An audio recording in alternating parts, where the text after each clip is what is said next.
क्या होते हैं? Assets are valuable resources owned by a business which are acquired at a measurable money cost. क्या है assets? Assets कुछ valuable resources हैं जो कि कोई बिजनेस एंटरप्राइज ओन करती है, which are acquired at measurable money cost, जो उस बिजनेस एंटरप्राइज ने किसी मनी कॉस्ट पे एक्वायर किया है, राइट? सपोज हमारा कोई स्टेशनरी का बिजनेस है, स्टेशनरी मतलब बुक्स, कॉपीज, पेन, पेंसिल का बिजनेस है। अब हमें कोई भी बिजनेस या फिर स्टेशनरी का बिजनेस करने के लिए किन किन रिसोर्सेज की जरूरत पड़ेगी? हमें सबसे पहले बिजनेस करने के लिए चाहिए कोई लैंड, कुछ लैंड होनी चाहिए। उसके बाद खाली लैंड भी तो बिजनेस होगा नहीं, तो उसके लिए हमें क्या चाहिए? कुछ बिल्डिंग चाहिए। अब बिल्डिंग के अंदर भी काफी सारी चीजें चाहिए होंगी, जैसे कि बिल्डिंग के अंदर हमें चाहिए होगा फर्नीचर, बैठने के लिए चेयर, सेल्स करने के लिए सेल्स काउंटर, और बुक्स और नोटबुक्स रखने के लिए शेल्फ। उसके बाद हमें बेचने के लिए स्टॉक चाहिए होगा। उसके बाद हमारे पास कुछ कैश रखा होगा। उसके बाद जो हम सेल्स करते हैं, कुछ कस्टमर जो हमारे रेगुलर है वो हमसे उधार पे सामान ले जाते हैं, राइट? तो ये अभी मैंने जितनी भी चीजें मेंशन करी, कौन कौन सी चीजें मेंशन करी? Land, building, furniture, stock, fittings, debtors, cash, ये सब क्या है? हमारी असेट्स। हमारा इन सारी असेट्स के बिना बिजनेस पॉसिबल ही नहीं है। तो असेट्स क्या है?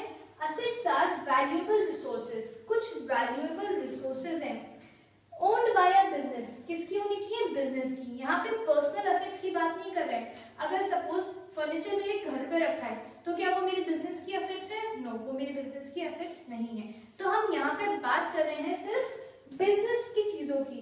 सो valuable resources owned by business which are acquired at a measurable money cost. किसी भी आइटम को या रिसोर्स को एसेट कहने, किसी भी आइटम या रिसोर्सेज को एसेट कहने के लिए उनमें ये तीन कैरेक्टरिस्टिक्स होनी चाहिए। कौन कौन सी? रिसोर्सेज मस्ट बी वैल्यूएबल, मतलब रिसोर्सेज हमारी क्या होनी चाहिए? वैल्यूएबल, उनकी कुछ वैल्यू होनी चाहिए। Resources must B own by business, उन रिसोर्सेज का ओनर कौन होना चाहिए? बिजनेस होना चाहिए। फॉर एग्जाम्पल अगर कोई असेट है, फॉर एग्जाम्पल अगर मेरा पर्सनल फोन है, राइट? तो वो क्या है? क्या वो बिजनेस असेट है? नो, वो मेरी पर्सनल असेट है। सो वो रिसोर्सेज किसके होने चाहिए? बिजनेस के होने चाहिए। Thirdly, resources must be acquired at measurable money cost, मतलब हमने उस रिसोर्सेज को किसी एक मेजरेबल मनी, किसी मेजरेबल अमाउंट में परचेज किया होना चाहिए, उनकी कुछ मेजरेबल मनी कॉस्ट होनी चाहिए। Assets are classified into the following three parts. तो नॉन करेंट असेट्स हमारी वो असेट्स होती हैं जो कि हम लॉन्ग पीरियड के लिए यूज करते हैं, मतलब 12 मंथ्स या ज्यादा के लिए यूज करते हैं। फॉर एग्जाम्पल जो हम अपने स्टेशनरी के बिजनेस की एग्जाम्पल लें तो उसमें बिल्डिंग हमारी क्या है? Non current assets. हमारी लैंड क्या है? Non current asset. हमारे फर्नीचर क्या है? Non current asset. क्योंकि हम बिल्डिंग, लैंड या फर्नीचर एक दो दिन, एक दो महीने, 3-4 महीने या 10 महीने, 12 महीने के लिए नहीं खरीदते, बल्कि हम उसे ओवर द टाइम यूज करते हैं। उसके बाद होते हैं हमारे करंट एसेट्स। करंट एसेट्स वो एसेट्स होते हैं जिनका लॉन्ग टर्म यूज नहीं होता, वो हम यूजुअली शॉर्ट टर्म के लिए यूज करते हैं, जैसे कि स्टॉक। स्टॉक हम लेते हैं और बेच देते हैं 12 मंथ्स के अंदर ही। कैश, कैश भी हमारी क्या है? Current assets. उसके अलावा अगर हमने किसी को सामान उधार पे दिया हुआ है, जो कि हमारे क्या कहलाते हैं? डेटर्स। डेटर्स भी हमारे क्या है? Current assets. फिर आते हैं हमारे फिक्टिशियस या फिर नॉमिनल एसेट्स। ये एसेट्स एक्चुअली में हमारे एसेट्स नहीं होते हैं, इसीलिए इन्हें कहा जाता है फिक्टिशियस या फिर नॉमिनल एसेट्स। फिक्टिशियस मतलब इमेजिनेशन में, नॉमिनल मतलब सिर्फ नाम के एसेट्स। तो ये कैसे हुए? Like debit balance in profit and loss account,